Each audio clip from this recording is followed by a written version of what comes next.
उस दिन दूसरी तरफ तस्वीर आई थी कि अतीक के बेटे उमर को जब जेल से ले जाया जा रहा था तो उनके काफिले में लगभग 2 दर्जन गाड़ियां थीं जो ट्रैफिक नियम तोड़ रही थी। उसकी एक तस्वीर देखिए ये।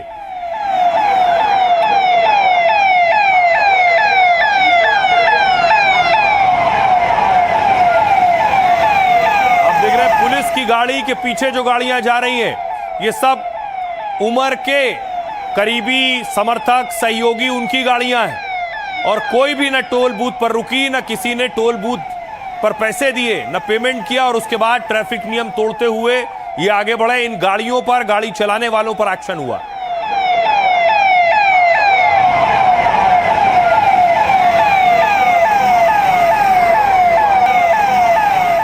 अब देखिए जो गाड़ियां इस तरह से चल रही थी नियम तोड़ते हुए, उनकी जब्ती हुई है। उमर के काफिले की ये गाड़ियां हैं जिन्हें पुलिस ने सीज किया है, थाने में लाकर खड़ा किया है।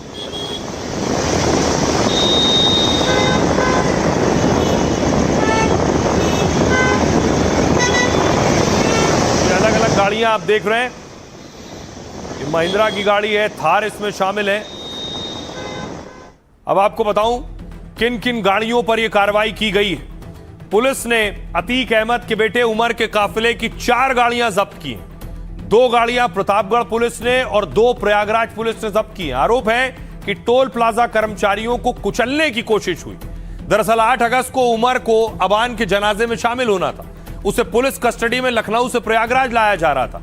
इसी दौरान पुलिस गाड़ियों के पीछे समर्थकों की कई गाड़ियां चल रही थी। उन गाड़ियों में सवार उमर के समर्थकों ने टोल पर बवाल काटा। गाड़ियों में मौजूद लोगों ने टोल को लेकर कर्मचारियों से गाली गलौज की, यह दावा है। कुछ गाड़ियों ने टोल बैरियर तोड़ दिए और बिना टोल फीस दिए आगे बढ़ गए। टोल कर्मचारियों ने गाड़ियों से कुचलने की कोशिश का भी आरोप लगाया। टोल मैनेजर की शिकायत पर केस हुआ और गाड़ियों की तलाश शुरू हुई। प्रतापगढ़ पुलिस ने 2 स्कॉर्पियो गाड़ियों को उठाया है और पहली स्कॉर्पियो गाड़ी लखनऊ प्रयागराज हाईवे की सर्विस लेन में मिली है। दूसरी स्कॉर्पियो गाड़ी प्रयागराज के फाफामऊ इलाके से बरामद हुई। पुलिस ने दोनों वाहनों की चेचिस का ई चालान ऐप से सत्यापन किया। डिटेल सही मिली तो दोनों गाड़ियों को थाने में खड़ा कर दिया गया है। इस बीच प्रयागराज पुलिस ने एक थार और एक स्विफ्ट भी पकड़ी है। अब सीसीटीवी फुटेज की मदद से पुलिस आरोपियों की तलाश कर रही है। सुनिए जरा प्रयागराज पुलिस क्या कुछ कह रही है। सीओ आशुतोष पांडे। उमर अहमद लखनऊ से प्रयागराज की ओर जाते समय उसके पीछे चल रहे वाहनों में सवार व्यक्तियों द्वारा टोल कर्मियों के साथ गाली गलौज एवं धमकी देते हुए बैरियर तोड़कर कर्मचारियों के ऊपर वाहन चढ़ाने का प्रयास किया गया था। इस प्रकरण में थाना हाथीगवा पर मुकदमा अपराध संख्या 166/2026 सुसंगत धाराओं में पंजीकृत किया गया था। इस संबंध में आज 2 वाहनों को थाना हाथीगवा पुलिस द्वारा सीज किया गया है एवं अभियुक्तों की तलाश की जा रही है। शीघ्र सबकी गिरफ्तारी कर अगली विधिक कार्रवाई की जाएगी। और आइए खबरों में आगे बढ़ते हैं। एक और बड़ी खबर जो आपके लिए जरूरी है। जाति जनगणना के सवाल आउट हो गए, यानी जाति जनगणना होगी तो आपसे कौन कौन से सवाल पूछे जाएंगे उसकी पूरी लिस्ट आ गई है। 40 सवालों की लिस्ट है। आपको बताऊं कौन कौन से सवाल आपसे किए जाएंगे। देखिए जरा जो सवाल आपसे पूछे जाएंगे इस दौरान, उसमें से जो लिस्ट सामने आई है 40 सवालों की, ये सवाल पूछे जाने और 2027 के लिए ये सवाल है और इसमें लोगों से SC ST या अन्य जाति के बारे में पूछा जाएगा। आजादी के बाद ये पहली बार होगा जब जाति की जानकारी दर्ज होगी। 2011 की जनगणना के फॉर्म में 29 सवाल थे। कोविड वैक्सीन को लेकर भी सवाल पूछे जाएंगे। मोबाइल, आधार, वोटर ID और बैंक अकाउंट से जुड़े सवाल भी होंगे। जैसे पहला सवाल होगा व्यक्ति का नाम, दूसरा परिवार के मुखिया से संबंध, तीसरा लिंग और चौथा जन्म की तारीख और उम्र, पांचवा होगा वैवाहिक स्थिति, छठा सवाल होगा शादी के समय उम्र क्या थी, सातवां सवाल जीवन साथी का नाम और आठवां धर्म, नवा राष्ट्रीयता होगा, 10वां अनुसूचित जाति और अनुसूचित जनजाति, 11वां सवाल होगा पिता का विवरण, 12वें नंबर पर सवाल है माता का विवरण, 13 विकलांगता और 14वां सवाल है मातृभाषा और अन्य ज्ञात भाषाएं। 15वां सवाल जाति जनगणना में पूछा जाएगा साक्षरता और डिजिटल साक्षरता की स्थिति। 16वां सवाल शिक्षण संस्थान में उपस्थिति की स्थिति, प्राप्त उच्चतम शिक्षा का स्तर और स्ट्रीम विषय, पिछले वर्ष के दौरान कभी काम किया है?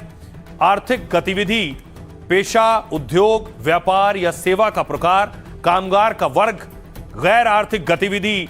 24वां सवाल जो होगा, काम की तलाश या काम के लिए उपलब्ध। 25वां सवाल, काम की जगह तक आना जाना कैसे होता है? जन्म स्थान क्या है? पिछली बार रहने की जगह क्या थी? माइग्रेशन यानी एक जगह से दूसरी जगह बसने का कारण क्या है? पिछली बार माइग्रेशन के बाद से इस गांव या इस शहर में रहने की अवधि कितनी है? स्थायी आवासीय पता और अभी जीवित बच्चों की संख्या, अब तक जीवित पैदा हुए बच्चों की कुल संख्या, पिछले एक साल में जीवित पैदा हुए बच्चों की संख्या क्या है? कोविड-19 टीकाकरण की जगह यानी कहां वैक्सीनेशन कराया था? बैंक खातों की कुल संख्या, मोबाइल नंबर अगर उपलब्ध हो, आधार नंबर अगर हो, वोटर आईडी नंबर अगर मौजूद हो, पासपोर्ट नंबर अगर भारतीय पासपोर्ट हो, ड्राइविंग लाइसेंस की उपलब्धता। ये सारे सवालों की लिस्ट है, लेकिन इन सवालों की लिस्ट पर बवाल शुरू हुआ, सियासत शुरू हुई और पूछा गया कि आखिर जाति वाला सवाल क्यों पूछा जा रहा है? यह भी सवाल हुआ। गिरिराज सिंह ने कहा, राहुल गांधी जी आप अब कभी कुर्ते पर भी कभी कोट पर जनेऊ पहनते हैं, आपके दादा फिरोज, दादी इंदिरा, अब तक आपको जाति बताना पड़ेगा, इसलिए आपको डर है कि कहीं आपके कई और राज खुलने वाले हैं और अगर राज खुला तो हो सकता है आप देश छोड़कर भी भाग जाएं। जयराम रमेश ने कहा, इस मुद्दे पर राजनीतिक दलों के साथ कोई चर्चा नहीं की गई, इसमें जातियों की पूर्व निर्धारित सूची शामिल नहीं की गई, जिसकी वजह से केंद्र सरकार की मंशा पर संदेह पैदा होता है। विजय विट्टीवार नेता ने कहा, कांग्रेस नेता ने, हम ओबीसी के लिए जाति आधारित जनगणना की मांग करते हैं। सरकार ओबीसी के लिए जाति आधारित जनगणना नहीं कराना चाहती, बार बार आश्वासन दिए जाते हैं लेकिन फैसले के वक्त अनदेखी होती है।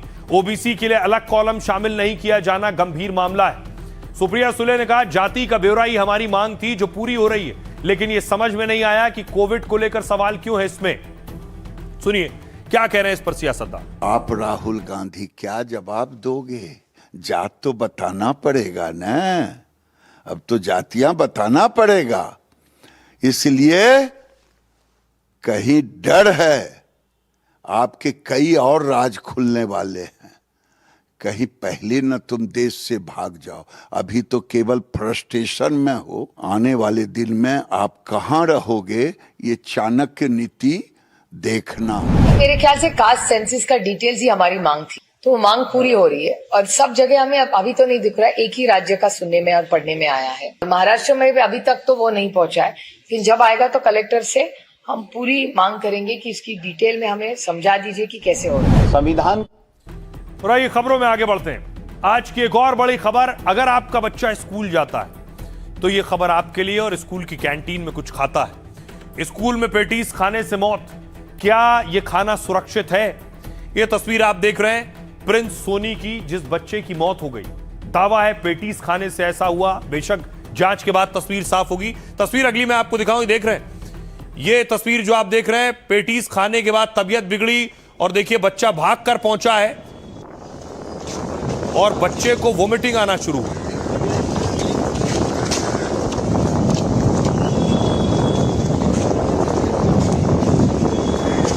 उसके बाद देखिए बच्चे की तबीयत और ज्यादा बिगड़ी तो स्कूल में क्लास में लेकर आया गया। देखिए बच्चे को सोफे पर लिटाया गया है, बच्चा उस वक्त तड़प रहा था, बदहवास हो रहा था, तो वहां जो मौजूद थे शिक्षक स्टाफ, वो पंखा झल रहा था।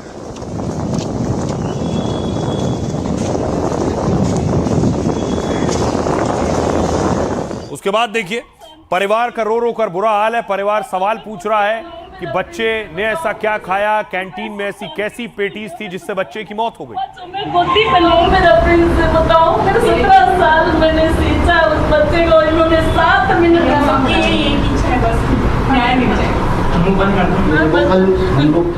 और उसके बाद लोगों ने प्रदर्शन करना शुरू किया, स्कूल से सवाल शुरू करे, स्कूल प्रबंधन से सवाल करने शुरू किए। देखिए स्कूल के बाहर प्रदर्शन शुरू हुआ, छात्र ही प्रदर्शन कर रहे थे।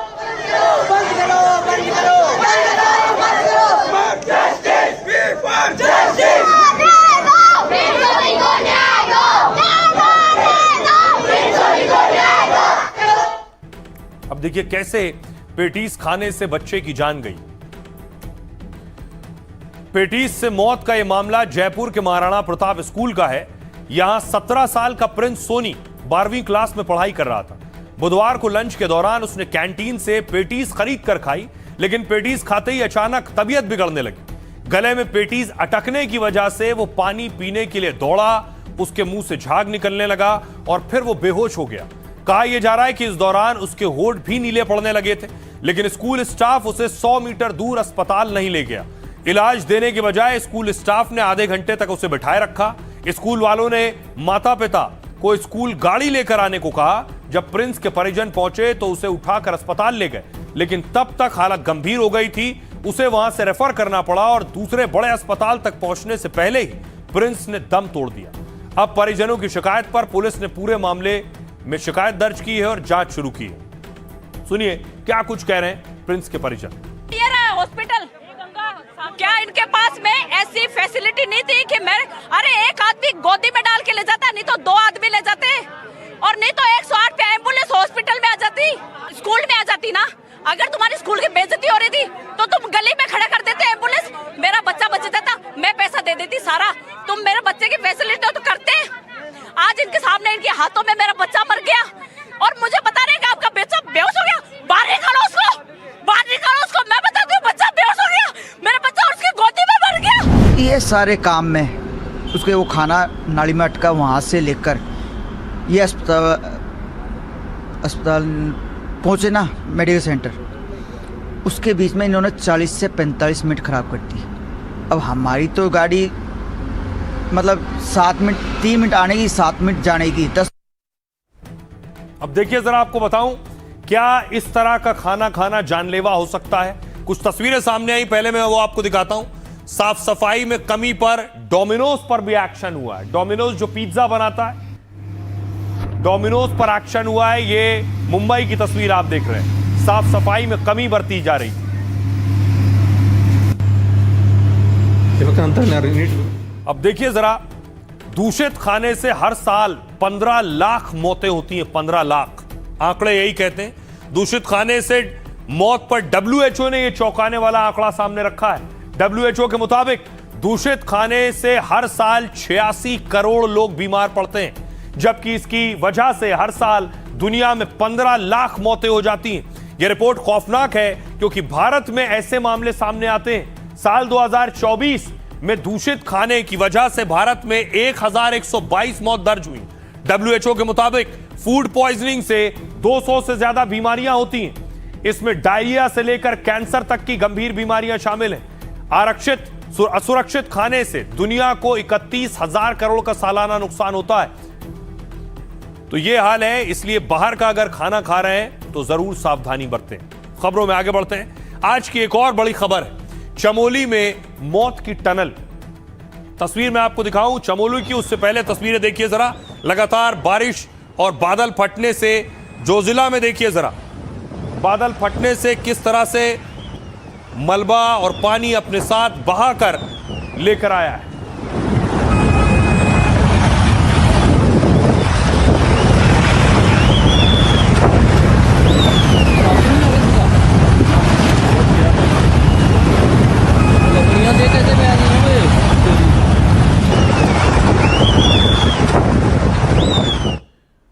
और देखिए बाढ़ बारिश की वजह थी कि चमोली में, देखिए उत्तराखंड के चमोली में सुरंग का काम चल रहा था, निर्माणाधीन थी।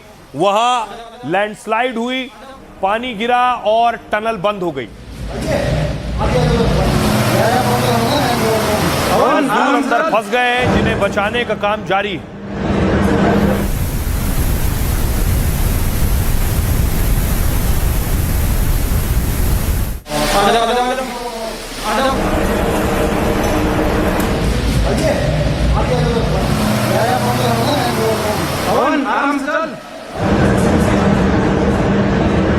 अब देखिए आपको बताऊं कि चमोली में हादसा कैसे हुआ। कई मजदूरों की मौत हो गई है जो काम कर रहे थे। चमोली के पीपलकोटी में गुरुवार शाम को यह बड़ा हादसा हुआ है। शाम 6:30 बजे के करीब जब 22 मजदूर टनल में काम कर रहे थे, तभी धमाके जैसी तेज आवाज के साथ भारी भूस्खलन हुआ। इससे सुरंग में तेज बहाव के साथ मलबा और पानी घुस गया है, देखते ही देखते पानी और कीचड़ मजदूरों के गले तक भर गया। इस मलबे की वजह से निकलने के सारे रास्ते बंद हो गए। कुछ मजदूर जान बचाने के लिए टनल में खड़ी मशीनों पर चढ़ गए और काफी देर तक सुरंग के अंदर मौत से जिंदगी की जंग जारी रही।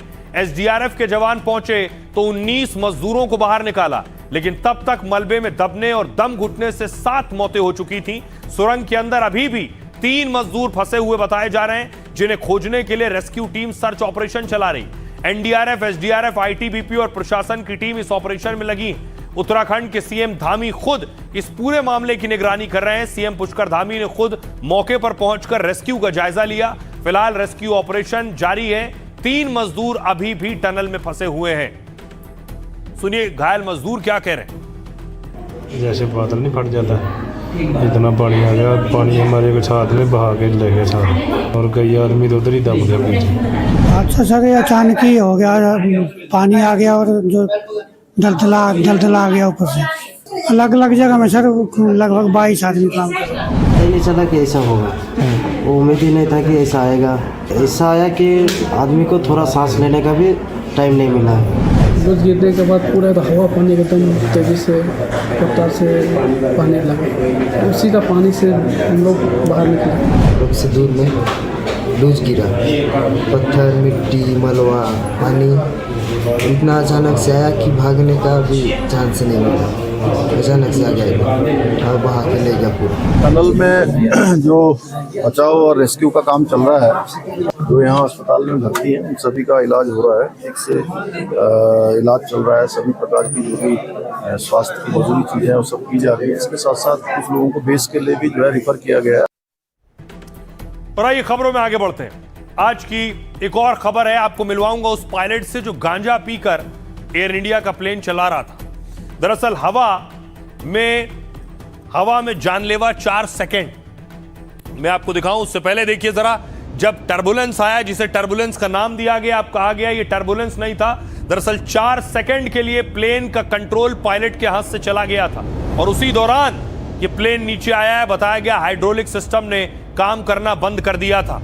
अब देखिए कौन पायलट था जो उस वक्त मौजूद था प्लेन में। ये जो तस्वीर आप देख रहे हैं, मेन पायलट विमान उड़ा रहे थे, इनका नाम सुदीप वशिष्ठ है। 34 साल के सुदीप पर गांजे का नशा कर विमान उड़ाने का आरोप है। रिपोर्ट्स की माने तो वो 10 सालों से एविएशन सेक्टर से जुड़े हैं। उन्होंने 2017 में एयर इंडिया के साथ ही करियर की शुरुआत की। 2016-17 की सीनियर ट्रेनी पायलट भर्ती प्रक्रिया में उनका चयन हुआ। उन्होंने करियर की शुरुआत एयर इंडिया के साथ बतौर फर्स्ट ऑफिसर की थी। फर्स्ट ऑफिसर विमान के मेन पायलट यानी कैप्टन का सहायक होता है, लेकिन अपने अनुभव और काम की बदौलत सुदीप कैप्टन बन गए। 10 साल के अंदर विमान के फर्स्ट ऑफिसर से मेन पायलट बन गए। वो एयर इंडिया A320 विमान में मेन पायलट के तौर पर काम कर रहे थे। A320 विमान का मेन पायलट होना बेहद अहम जिम्मेदारी होती है, क्योंकि दुनिया के सबसे ज्यादा बिकने वाले विमानों में से एक है। इस मॉडल के विमान में औसतन 150 से 180 यात्री सवार होते हैं। सूत्रों की माने तो पूछताछ में आरोपी पायलट ने कई बातें बताई। सुदीप वशिष्ठ ने बताया वो नींद की दिक्कतों से जूझ रहे थे। फैमिली डॉक्टर ने उन्हें नींद की दवा लेने के लिए कहा था। फुकेट में रुकने के दौरान वो अच्छी तरह से सो नहीं पाए थे। फिलहाल जांच पूरी होने तक सुदीप को ड्यूटी से बाहर कर दिया गया है।